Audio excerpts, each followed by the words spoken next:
Hey everybody, my name is Mr. Francy and welcome back to Mr. Francy Reads. So today I am doing my reading vlog covering all the books that I've read between the 11th and the 17th of June 2023. Oh my gosh, you guys, let me tell you, what a difference 24 hours can make. The last 24 hours has been a very interesting reading experience for me. More on that not too far away. But first, let's get back to The Silent Patient by Alex Michaelides. So last time we spoke, I was 100 pages in to this book, and I have finished this book. I think I finished it the next day. So yeah, this is an adult thriller, I believe. Yes, an adult thriller, and I end up giving this book an overwhelming 5 stars. So the premise of this book is that Alicia Berenson lived a seemingly perfect life until one day 6 years ago when she shot her husband in the head 5 times. Since then, she hasn't spoken a single word. It's time to find out why. So, my thoughts on this book is, oh my goodness, yes and thank you, Alex Michaelides. I've read a number of thrillers in my life, and most of them either at best didn't work for me, and at worst were what I'd refer to as contemporaries in thriller clothing. Not this book. The premise is intriguing. A woman has murdered her husband and hasn't spoken since that time. Enter our main character Theo, a psychologist who believes he can help her. He goes above and beyond trying to assist her to feel safe, hoping that will help, and even looks deeply into her background. Theo looking into her background helps to give a greater understanding of her life. Journal entries that Alicia wrote help furthermore. It's all just so intriguing. What the heck is going on here? Why did she kill her husband? What the heck led to his death? And then the reveal happened. And oh my goodness, was it amazing! This book claims to have sold over 1 million copies, and my goodness, is it easy to see why. An overwhelming 5 stars. So I'll just add a little bit more to that. So yeah. When I got, I always am going to be transparent on this channel. So you are going to know what I think and feel. If you are new to the channel, hello and welcome. This is Mr. Francy Reads, where I'm always transparent, because otherwise it's not going to help you determine if you want to pick up the book or not. Whether or not you agree with my stance on a certain thing, me being completely open and real and raw and transparent as I can be will help you to determine if in fact a book is right or not for you. When I got to the halfway mark of this book, I suspected what the reveal was. But somewhere between the halfway mark and the end of the book, that suspicion completely left me, and I was no longer under any suspicion of that thing. Then it turned out to be that thing, and it blew me away, and I honestly had forgotten that I even suspected that until the next morning when I thought that halfway through the book. How did I forget? And it just goes to show how amazing Alex Michaelides is. I stumbled upon what the reveal was, but then completely let it go and was no longer suspicious of that being a thing at all. And then it was that thing. What an amazing reveal. Because I was no longer suspicious, the reveal still shocked me. Like there was no tomorrow. It was so well done. I feel so spoiled this month. I have picked up 3 adult thrillers this month, and 2 of them received an overwhelming 5 stars. Considering that normally for me, 9 out of 10 thrillers that I pick up are absolute duds, whether they are actually duds or just duds in my own personal opinion for what I want a thriller to be. 9 out of 10 of them are duds for me, and yet of the 3 thrillers I read this month, 2 of them were absolute gems, which is helping me to instill my faith in the fact that there are still a lot more amazing thrillers out there that I just haven't gotten to yet, and I cannot wait to read more. Not only can I not wait to read more thrillers, but I actually can't wait to read more Alex Michaelides.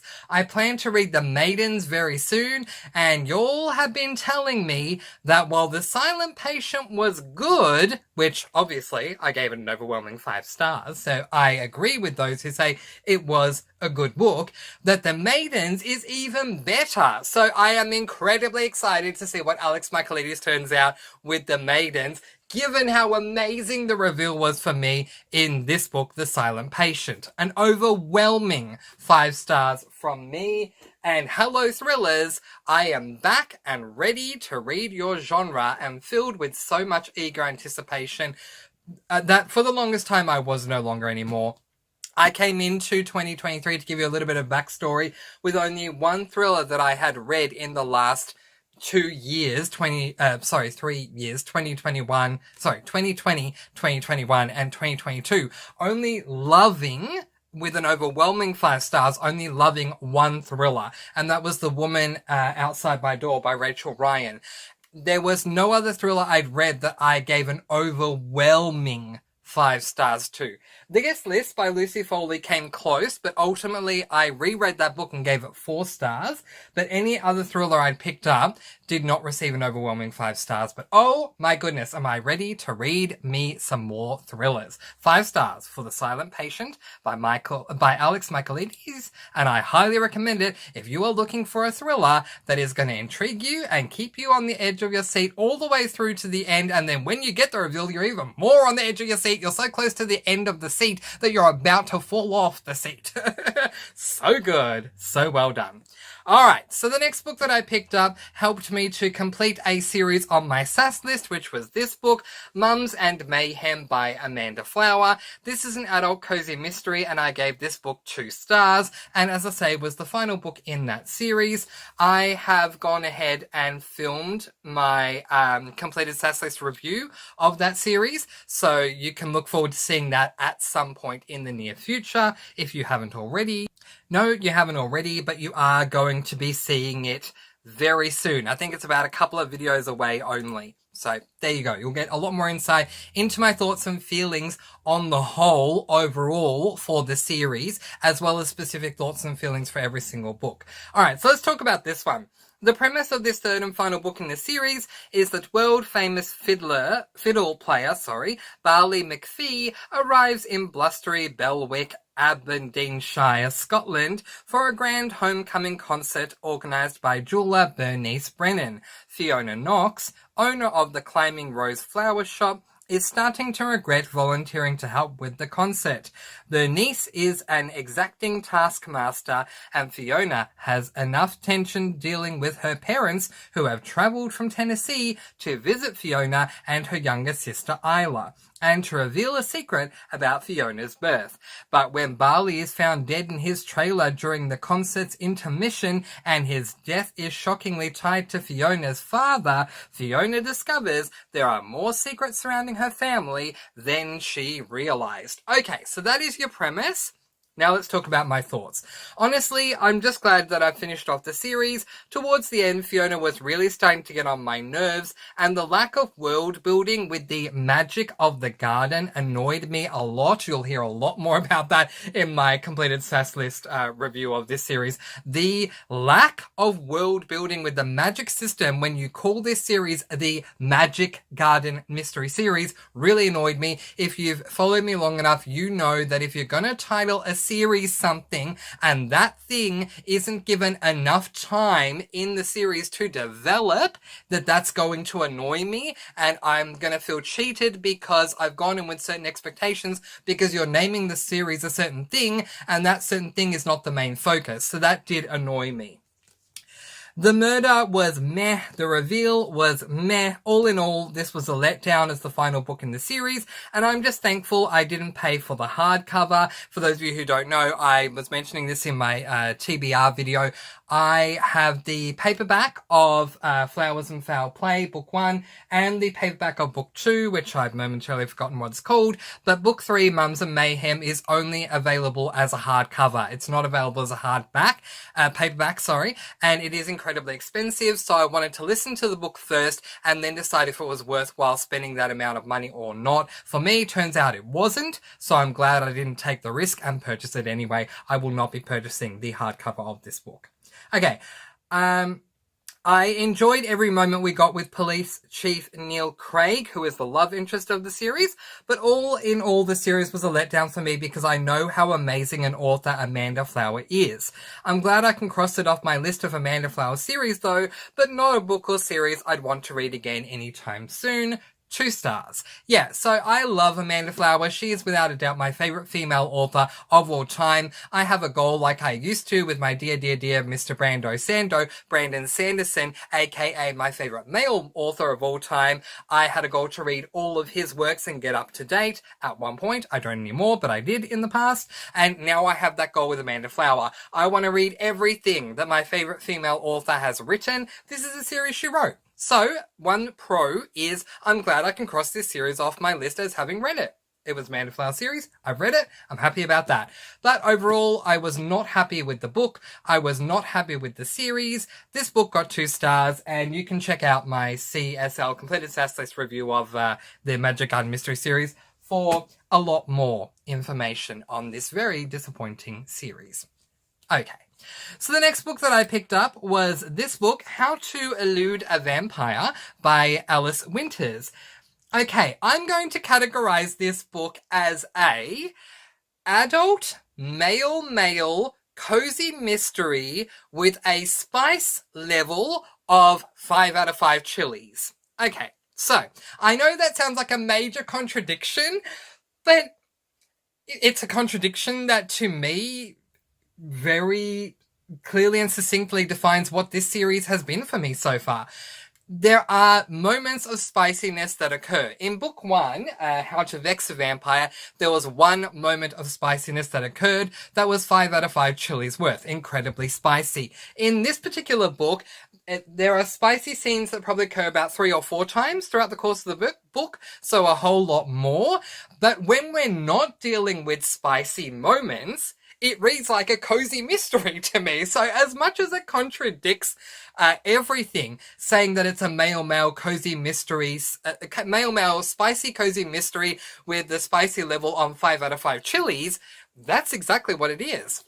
I also want to take this moment to thank my dear friend Michelle from Cozy Reading with Michelle for helping me to recall the word is spicy and for helping me to determine what each level of spiciness is. So for those of you who don't know, 5 out of 5 is like spicy. It's incredibly spicy. What that means is it's incredibly graphic. So a spicy type of book is a book where bedroom scenes occur, and the amount of graphicness portrayed in that bedroom scene or those bedroom scenes depends on the level of rating that you would give of chilies for the spiciness. So 5 out of 5 is the highest you can give. It is incredibly spicy. So do be mindful of that. But in saying that, when it's not spicy, it is very intriguing. It reads like a male cozy mystery. Alright, I loved book 1. I also love book 2. Here is your premise for book number 2. In this second book in the vampire-related crime series, which is the name of the series, we continue to follow Finn, a human, and Marcus, a vampire. Finn is still very much trying to elude a vampire that's trying to track him down, and Marcus is trying to do everything he can to protect him. But what if this evil vampire does track Finn down, and what if, when he does, Marcus cannot protect him? Okay, a little bit of backstory for you in case you haven't read book 1. In this series, we follow Marcus and Finn. I'm so very happy because I thought we followed different characters in every book, but it seems we don't, that we do continue to follow the same characters, which I'm so happy about because I love them in book 1. So Marcus worked for a detective agency, I guess, or police. He was either part of the police force or part of a detective agency, something like that. And Finn was. I keep confusing the two. Finn worked for a detective agency or police station normal as we know what a detective agency or police force is. Marcus, in the meanwhile, was working for what's called the vampire related crimes unit. So Marcus is a vampire. He works with other vampires in a vampire-only run unit that deals with vampire-related crimes. Finn, in book 1, wants to join the vampire-related crimes unit, and he ends up being accepted there as the only human. So in book 2, we continue to follow Finn and Marcus. They are both partners in the sense of cop partners in this vampire-related crimes unit, but they are also love partners. They're in a relationship outside of work. So yeah, you got that dynamic going on as well. All right, so here are my thoughts. First off, I have to mention Finn's personality. As someone who suffers from a disability to the point he has a prosthetic arm and leg, Finn sure knows how to keep things fun and lively. He is so devilishly cheeky, and I smile and chuckle with every single moment of cheek. Yeah, so I forgot to mention that there's so much to mention that is spoiler-free that I can't wait to do a completed series review for this series, and I don't know if I'm going to add it to my SAS list this year or next year, but so far I'm loving the first 2 books. Finn has a prosthetic arm and leg. So he was in there was an incident that occurred that I can't say because it contains spoilers, but that resulted in him losing an arm and a leg. So, but despite that, he takes it in his stride, and he is extremely cheeky. Extremely cheeky. Anytime he can show his cheek, he does. And in this particular book, book 2, the book starts off with a quote of him saying something cheeky right away, and he keeps it up all the way through the book. Honestly, there was only 1 or 2 times where he wasn't being cheeky. He can be real, absolutely, but he's incredibly cheeky, but in the most great way, and everyone loves his cheek anyway, so it works. It may sound like it doesn't, but it works. To the spicy side, this is definitely a 5 chilies level of spice book. So just know that going in. I initially picked out book 1 after hearing about the spice, so it doesn't bother me, but let it be a warning to you in case you don't like spicy moments in books. While I began book 1 for the spicy side, I 100% stayed for the characters and storyline. I had no idea I would go in looking for spice and come out of book 1 falling in love with each and every character and being so swept away by the main storyline. This continued, if possible, in an even better way in book 2. I freaking love this world, Finn and Marcus and everyone else in the VRC, and cannot wait to read more in the series. An overwhelming 5 stars from me. Given that Mums and Mayhem was a dud and that I gave it 2 stars, it's amazing that The Silent Patient and How to Elude a Vampire both not only got 5 stars, but both got an overwhelming 5 stars from me. And now, my dear friends, let's talk about the past 24 hours. Okay. So, if you've been following me for a while, or certainly if you saw last week's reading vlog, then you know that I had been eagerly anticipating this book, Under the Never Sky by Veronica Rossi. This is an adult dystopian book. Okay. I've been eagerly anticipating reading this book for most of the year. I wanted to read more dystopians. I had 2 dystopian series placed on my SAS list. Aside from this one, I also had the Ugly series by Scott Westerfeld. The problem with this was twofold. 1, I am exclusively listening to audiobooks at the moment. I am still purchasing the physical books because I like having them on me, but I'm exclusively listening to audiobooks. And the exclusivity goes even further with the audiobook because the audiobook for me was only available on Scribd, and Scribd for some reason seemed to get to a point where they lock my audiobooks after I've listened to a certain number of hours and say, no, Mr. Francy, access denied. You cannot read this until your next billing cycle. I don't get it. I don't like it. There are so many reasons for me to want to leave Scribd. I have never been restricted on Scribd before up until 2 months ago, and it really annoys me that it's happening now. It may have happened for you before, and if it has, I'm sorry that you've had to experience it. For me, this is still something that's very new and very raw within me. I don't like this, and yeah, there's only one reason I'm staying with Scribd at the moment, and that is because it seems that Scribd exclusively offers the Hayley Powell Food and Cocktail Mystery Series, so I'm staying with them for that reason and that reason only. Okay, fast forwarding. The book Under the Never Sky by Veronica Rossi was finally unlocked for me yesterday. So I finally began this book, my second dystopian series on my SAS list. I couldn't wait to begin.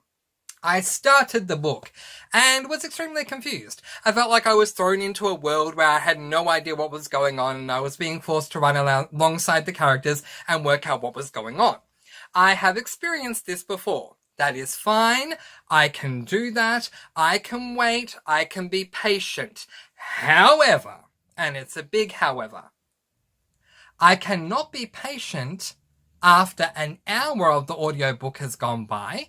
And after an hour of the audiobook had gone by, I was still running alongside the characters, still not knowing what was going on, still trying to work out what was going on, and was extremely confused. So I ended up stopping reading that book yesterday after taking in that first hour and being so confused, and just mulling it over for the rest of the evening trying to work out what to do. I decided that what I would do was see if I could find another dystopian series, because I was strongly considering taking Under the Never Sky, the series, off my SAS list. But if I did, I wanted to add another dystopian series to my SAS list in its place, because I'm reading this to fulfill a dystopian genre quota for myself, because I want to read 2 dystopian series this year. So I did some research last night and came across 2 series that sounded incredibly intriguing to me. The first was Red Queen by, I do not remember her name. Oh, here we go. I've got the information here. Red Queen by Victoria Aveyard, which is a 4-book quartet YA dystopian series. And I also came across the Matched Trilogy by Ali Condi, which is a 3-book YA dystopian series. I ummed and ahed about what I was going to do, and then I ultimately ended up opting to place the Matched Trilogy into the wings for me and see what I was going to do. I'll have it there ready to go and see what I would do. Then I ultimately decided last night before I went to bed that I'm going to purchase the first book in that series and listen to the first hour of it. If I love it more than Under the Never Sky, I will do what I like to call bada bing bada boom, and that is take Under the Never Sky off my SAS list, place the Match series on, bada bing, bada boom, and there you go, there would be the replacement. But if I didn't like after the first hour, I would go back and continue to listen to Under the Never Sky in the hopes that it would get better for me. Well, my friends, let's put Matched by Ali Condi up on the screen. This is book 1 in the Matched trilogy, and guess what? After the first hour of reading this book, I said to myself, oh my goodness, why was I suffering with Under the Never Sky? Goodbye, hello, Match series. Now I'm going to read this instead. I love this book so far. I only have 2 hours left. That's how much I'm enjoying this book already. And the replacement is official. I have DNF'd Under the Never Sky, and I'm now instead reading Matched by Ali Condi. So, this is a YA dystopian book, and basically we are following a woman. I need to remember her name, and I don't have it here, so just a moment. Okay, I think it's like Kessler or Kassler, something like that. So we're following this girl by the name of Kassler in a world where when you turn a certain age, if you want to, you can sign up to be matched with who the society deem to be your perfect match, as in the love of your life for the rest of your life. Your perfect match, your soulmate, if you will, but they call it your match. So what we find out is that Kessler, whatever her name is, has signed up for this thing, and when she turns 16, which was in chapter 1, she gets matched with whoever it is. There are a number of districts in this world, and usually what happens is someone is matched with someone else from a different district, and it takes a while for them to get to know each other. Not only does Kessler get matched with someone from her own district, but it ends up being her lifelong friend, whose name is Xander. So her and Xander were even talking before the matching occurred and preparing themselves for, their whoever they're going to be matched with and whatever, and only to find out, well, guess what, you both are each other's matches, and they were happy with that because they're really good friends, so it made sense and they were all good with that. Then, I think in about chapter 3, Kessler is looking at some information to do with her match, because the norm is that, everyone ends up with someone from a different district. You're basically given this wad of information that you can look through about your match to get to know them more. And this, because it's a dystopian, it's set in the future, so the information is displayed on what I imagine looks kind of like a tablet or an iPad or something like that, basically, a futuristic device like that. And she goes to look at Xander and read his profile for fun, because she knows everything about him anyway. In fact, the two of them were together when they were filling out this profile thing together before the match happened. But she thinks for fun she's just going to have a look at it anyway. And then what happens is she sees Xander, and then Xander disappears and another picture comes up for her that is not Xander, but someone else she knows by the name of Kai. Then Kai ends up disappearing from her screen. She is met by someone from the society who tells her, oh no, this is a mistake. We apologize. Someone must have hacked into the account and put Kai there for a laugh. They shouldn't have done that. Kai is actually ineligible to be matched because Kai was adopted by two parents. One of them committed a crime, and apparently if you commit a crime, you can't be eligible for the matching thing. But now, because of this situation, Kessler is wondering, is she actually meant to be with Xander, or is she actually meant to be with Kai? There is so much more that I haven't told you. This world is huge. Almost everything, if not everything, is decided for each person in this world by the society. Down to the work that they do, down to the food they eat and how much food they eat and what time they eat and stuff like that. This is a dystopian through and through. But what made me decide to lock in this series over Under the Never Sky is that when it comes to dystopians for me, I've read a number of dystopians and I love dystopians as a genre. But what works for me is, within the first hour, I need to know the concept of the series and the world in its most simplistic form. And after I know what it is, I want to be so enticed to learn as much as I can about this world and what makes it a dystopian. So give me it in a simplistic way as you possibly can. That gets me excited. Now I want to learn more and more and more and more and more as I go along. The problem with Under the Never Sky is that I still, after the first hour, didn't even know what the frick was going on. But with Matched by Ali Condi, I knew before the first hour was up exactly what this was. It was a world where everything about you is controlled by the society. They choose everything that you will do, and you just have to deal with that. What I love about it as well is that at this stage that I'm up to in the book, Kessler, whatever her name is following all the rules she needs to follow. So we are literally living in this world where I have read some dystopians where people run away within 2 chapters from what's going on and we don't get to see the world because they've run away. So I love that that hasn't happened yet. This has been a breeze to read. The writing style is really, really easy. The characters are very easy to fall in love with. The setup for the series intrigues me, and the more we're expanding upon the world building, the more I want to know. So Ali Condi has absolutely done for me what Veronica Rossi failed to do for me. So I'm very, very, very excited to keep going with this series. I ordered book 1 and 2 yesterday. Apparently they are coming tomorrow, and I'm very happy that I've replaced them with that. Now that you've had that very long explanation, let's look forward to what I plan to read for the rest of the week, but at the moment, I am loving Matched and can't wait to keep going. Okay, so my plan for the rest of the coming week, I'm not going to have time really to read on the coming weekend. So between Monday and Friday, my plan, or Sunday as in tomorrow, Sunday to Friday, my plan is to finish Matched. Then after that, I'm going to pick up the next book in the Hayley Powell Food and Cocktail series, which is this book, Death of a Bacon Heiress. I'm looking forward to reading that one. Then after that, I'm going to pick up this book, Finding Audrey by Sophie Kinsella, which is a YA, I think, YA contemporary. Just double check. Yes, a YA contemporary. And then after that, I'll only have 2 more books to go to finish off my reading month. So it's been an up and down reading month all in all for me. But you know what?